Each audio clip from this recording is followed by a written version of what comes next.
కోణంతో ఆ కేసులో దోషులను బరితెగించి హైదరాబాద్ తెలుగుదేశం పార్టీ సెంట్రల్ ఆఫీస్లో ఎన్టీఆర్ ట్రస్ట్ భవన్లో పెట్టి అధికార దుర్వినియోగం చేసి వాళ్ళని రక్షించినారు, జైలుకు కూడా పంపకుండా. మరి ఇది ఎవరిదయ్యా క్రిమినల్ బ్రెయిన్ చంద్రబాబు గారు అని అడుగుతాను. ఎవరిదయ్యా క్రిమినల్ బ్రెయిన్ అని అడుగుతాను చంద్రబాబు నాయుడు గారిని. అసలు అయ్యా చంద్రబాబు, అసలు ఎవరిదయ్యా గొడ్డలి పార్టీ అని చంద్రబాబు సీరియస్గా క్వశ్చన్ చేస్తా ఉన్నా. ఎవరిదయ్యా గొడ్డలి? రైట్. ఇప్పుడు ఉన్నట్టుండి ఈయన ఇలా మాట్లాడడానికి గల ప్రధాన కారణం ఏంటంటారు? ఎందుకు జగన్మోహన్ రెడ్డి గారు గతంలో ఎలక్షన్స్ టైంలో కూడా ఈ మాదిరి మాట్లాడలేదు, ఎందుకు ఇప్పుడు మాట్లాడారంటే ఏం చెప్తారు? లక్ష్మణ్ గారు మీకు, అలాగే వంశీ గారికి, అంటే నమస్కారం. అంటే ఒక వారం రోజుల క్రితం చంద్రబాబు నాయుడు గారు, నారా లోకేష్ గారు వాళ్ళు ఏమని సంబోధించారంటే, వైఎస్ఆర్ కాంగ్రెస్ పార్టీ మరి గొడ్డల పార్టీ అని వాళ్ళకున్నటువంటి టీవీ ఛానల్లో కానీ, ఎల్లో మీడియాలో కానీ, ఈ సోషల్ మీడియాలో కానీ విపరీతమైనటువంటి ప్రసారం చేయాలి. గొడ్డల పార్టీ ఎందుకు అని మాట్లాడుతూ ఉన్నారు అన్న విధానంపై, ఎందుకు గొడ్డల పార్టీ అని మీరు పెడుతూ ఉన్నారని అంటే, చంద్రబాబు నాయుడు గారు జీఫార్ అంటే గూగుల్ అని, జీఫార్ అంటే గొడ్డలు అని చెప్పి వైజాగ్లో ఒక ఏదైతే గూగుల్ డేటా సెంటర్కి ఓపెన్ చేసినప్పుడు అది జీ అంటే ఆ గొడ్డలి, జీ అంటే గూగుల్ అనే ఒక నినాదం బయటికి తీసుకొచ్చి దాన్ని పార్టీకి ఆపాదించాడు. పార్టీకి ఆపాదించినప్పటి నుంచి ఈ చర్చ కొనసాగిస్తాం. అంటే జగన్మోహన్ రెడ్డి గారు ఈరోజు చాలా క్లిష్టతీరుగా చెప్పారు. 1999లో మన రాజారెడ్డి గారు అయినటువంటి మా తాతగారిని మీ టీడీపీ గోండాలే కదా చంపింది, వాళ్ళని మీరు తీసుకెళ్లి హైదరాబాద్లో ఉన్నటువంటి మీ యొక్క టీడీపీ సెంట్రల్ పార్టీ ఆఫీసులో దాచింది నిజమా కాదా? దానికి సమాధానం చెప్పు చంద్రబాబు నాయుడు అని అడిగాడు. ఆ రోజు చంపింది ఎవరు? మీ టీడీపీ గోండాలు కాదా అని అడిగాడు. ఈ రోజున తన సొంత బాబాయ్ అయినటువంటి వివేకానంద రెడ్డి గారు వచ్చా, చంద్రబాబు నాయుడు గారు మరి 2014 నుంచి 2019 మధ్య ఆయన సీఎంగా ఉన్నటువంటి ఆ కాలంలోనే జరిగింది. ఆ చేసిన వ్యక్తి ఈ రోజున విమానాల్లో, హెలికాప్టర్లో, కారుల్లో విచ్చలవిడిగా తిరుగుతూ ఉన్నాడు. దస్తగిరి అనే వ్యక్తి. మరి ఆ వ్యక్తిని కాపాడుతుంది ఎవరు? ఆ వ్యక్తి ఇంత స్వేచ్ఛగా తిరగడానికి కారణం ఎవరు? టీడీపీ గవర్నమెంట్ కాదా? చంద్రబాబు నాయుడు గారు కాదా? మీది కాదా మరి గొడ్డల పార్టీ? మీది కాదా గుణపాల పార్టీ? మీది కాదా కత్తుల పార్టీ? అంటే స్వర్గీయ డాక్టర్ వంగవీటి మోహన్ రంగ గారు హత్య వాళ్ళకి తెలిసింది అందరూ కూడా. వంగవీటి మోహన్ రంగ గారు హత్య మరి బెజవాడ నడిబొడ్డిన ఏదైతే ఆయన పేద బడుగు బలహీన వర్గాల కోసం వాళ్ళ ఇళ్ల పట్టాల కోసం వాళ్ళకి నేనున్నాను అండగాని చెప్పి ఆయన మరి ధర్నా కార్యక్రమంలో ఆయన పాల్గొని వాళ్ళ ప్రజల మద్దతుగా మరి ధర్నా కార్యక్రమం చేసి అక్కడ ఉన్నటువంటి సభలో ఆయన నిద్రపోతుండగా వేళ మరి మీ టీడీపీ గోండాలు, మీ టీడీపీ రౌడీలందరూ మూక్కముగా వెళ్ళి కత్తులతో దాడి చేసి, గుణపాలతో దాడి చేసి మరి అత్యంత పాశవికంగా చంపింది మీరు కాదా? ఈ విషయం కన్నా లక్ష్మీనారాయణ గారు, అప్పటికున్నటువంటి హోమ్ మినిస్టర్ అయినటువంటి కోడెల శివప్రసాద్, అలాగే మరి ఎవరైతే నిన్నటి మరి హరిరామ సాగే గారు, వీళ్ళందరూ బయటికి చెప్పిన ఆ కథనాలు మనం చూస్తూనే ఉన్నాం కదా. ఎవరి హయాంలో జరిగినాయి? మరి ఎలిఫెంట్ మాధవరెడ్డి గారు ఏ విధంగా చనిపోయారు, ఆయన్ని ఎవరు చంపారు?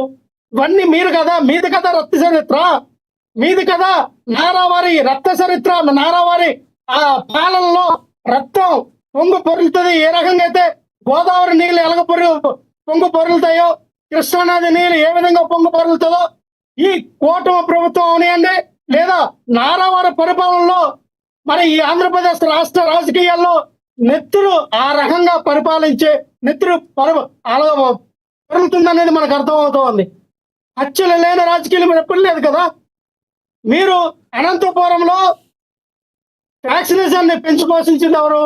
చంద్రబాబు నాయుడు గారు కాదండి. వైఎస్ఆర్ మరణానికి ముందు అసెంబ్లీలో చంద్రబాబు మాట్లాడుతూ, లక్ష్మణరావు గారు, వైఎస్ఆర్ మరణానికి ముందు అసెంబ్లీలో చంద్రబాబు మాట్లాడుతూ నువ్వు మళ్ళీ అసెంబ్లీకి ఎలా వస్తావో చూస్తా అని బెదిరించారని గుర్తు చేశారు కదా. ఆయన అసెంబ్లీకి మళ్ళీ ఎలా వస్తావో అంటే నువ్వు ఎలా గెలుస్తావో అని కాదు, కానీ నువ్వు ఉంటావో చచ్చిపోతావు అని అర్థం ఉంటుందా? జగన్మోహన్ రెడ్డి గారికి అలా ఎందుకు అర్థమైంది? అసెంబ్లీకి ఎలా వస్తావు అసెంబ్లీకి ఎలా వస్తావు అన్నారు కానీ ఇవి ఎలా బతుకుతావు అనలేదు కదా. లక్ష్మీనాథ్ గారు చెప్పండి.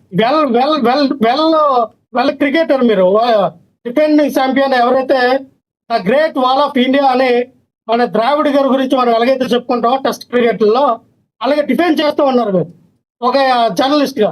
మీరు డిఫెండ్ చేయండి, మరి కాదనట్లా. కానీ ఆ రోజున చంద్రబాబు నాయుడు గారు నువ్వు ఎలాగ అడుగు పెడతావు, నీ ఎంత చూస్తా, ఎలాగ నువ్వు అసెంబ్లీలో అడుగు పెడతావు నేను కూడా చూస్తానని చెప్పిన 2-3 రోజులు జరిగిన సంఘటన హెలికాప్టర్ ప్రమాదం.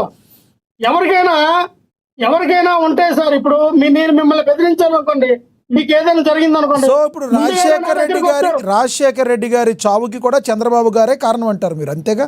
జగన్మోహన్ రెడ్డి గారు మీరు ఇప్పుడు అంతే కదా, మేము అదే కదా చెప్తా ఉన్నాం. ఆ రోజున చంద్రబాబు నాయుడు గారు ఇచ్చినట్టు వార్నింగ్, మరి 2-3 రోజుల్లో హెలికాప్టర్ మాయమైపోయి డాక్టర్ దివంగత నేత అయినటువంటి వైఎస్ రాజశేఖర రెడ్డి గారు దుర్మరణం పొందారంటే దాని వెనకత ఇటువంటి దుష్ట శక్తులు, ఇటువంటి నారావారి రక్త చరిత్ర ఉందనేది అనుకున్నాం. ఎటువంటి సందేహం లేదని చెప్తూ ఉన్నాం. మీది కదా, మీరు ఈ రోజున మీరు ఏదైతే మీ సోషల్ మీడియాలో మీకున్నటువంటి పిఆర్ టీం, మీకున్నటువంటి ఈ యొక్క ఫేస్బుక్ కానీ, ట్విట్టర్ కానీ, ఇన్స్టాగ్రామ్ కానీ, యూట్యూబ్ ఛానల్లో మీ పిఆర్ టీం ఏదైతే మెయింటైన్ చేస్తూ ఉందో వాళ్ళు ఏ రకమైన పోస్టులు పెడతారండి జగన్మోహన్ రెడ్డి గారు? ఒక చేతిలో ఏమో కత్తి, ఒక చేతిలో ఏమో గొడ్డలి, ఒక చేతిలో ఏమో గన్ను, ఒక చేతిలో ఇంకోటి పెడతా ఉంటారు.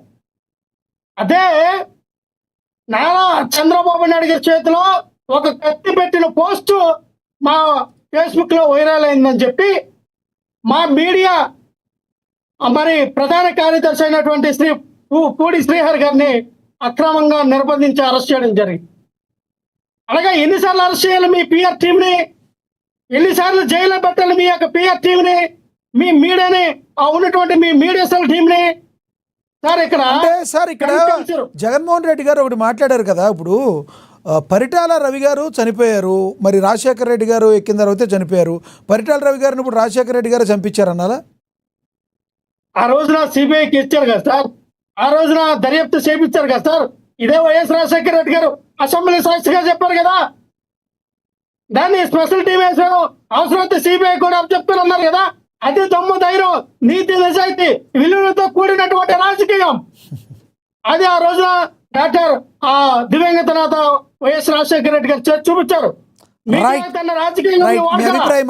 రాజకీయంగా ఓడుకోవాలంటే ఒక్క నిమిషం సార్, మీరు రాజకీయంగా ఓడుకోవాలంటే ఏదైతే ఈ రోజున చెప్తున్నటువంటి మాలకృష్ణ ఏదైతే మొన్న కారుకోతలు కూస్తారో, మరి ఆ రోజున సత్యనారాయణ అనే ఒక పంతులని, బెల్లంకొండ సురేష్ని, వీళ్ళిద్దరిని తన ఇంటిలో కన్ను పెట్టి కాల్చినప్పుడు పటా లేపేసినప్పుడు మరి ఆ రోజే కార్యక్రమాన్ని రాజకీయంగా వినియోగించగలదే. చట్టం తన పని తను చేసుకోగలదని చెప్పి చట్టానికి అప్పచెప్పాం తప్ప నిజంగానే ఇదే చంద్రబాబు నాయుడు కానీ, ఇదే బాలకృష్ణ వీళ్ళందరినీ ఇబ్బంది పెట్టారంటే ఈ రోజుకి ఇదే బాలకృష్ణ ఎమ్మెల్యే అయ్యేవాడా, బాలకృష్ణ సినిమాలు తీసుకునేవాడా, ఇదే బాలకృష్ణ ఎక్కడ ఉండేవాడు జైల్లో